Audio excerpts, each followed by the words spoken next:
राज्य सरकार 1932 के खतियान या अंतिम सर्वे के आधार पर स्थानीय नीति लागू करने के लिए मंत्रिमंडलीय उपसमिति का गठन कर रही है।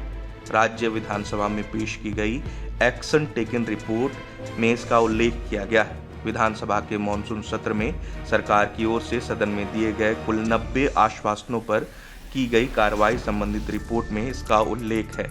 सरकार की ओर से पेश रिपोर्ट में कहा गया है कि सदन में यह सवाल उठाया गया था कि सरकार 1932 के खतियान या अंतिम सर्वे के आधार पर स्थानीय नीति लागू करना चाहती है या नहीं।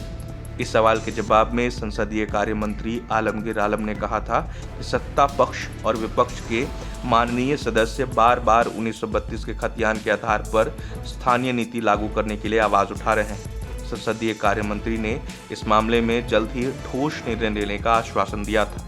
इस आश्वासन पर की गई कार्रवाई का उल्लेख करते हुए एटीआर के माध्यम से सदन में यह जानकारी दी गई है कि राज्य में लागू स्थानीय नीति को पुनः समीक्षा के लिए 3 सदस्यीय मंत्रिमंडल उपसमिति का गठन प्रक्रियाधीन है। सरकार की ओर से यही जवाब स्थानीय नीति लागू होने तक नियुक्तियों पर रोक लगाने से संबंधित सवाल के मामले में भी दिया गया।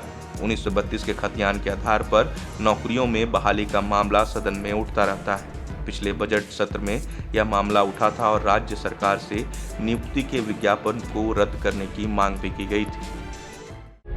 प्रभातखबर.com, विश्वास वही, रफ्तार नहीं।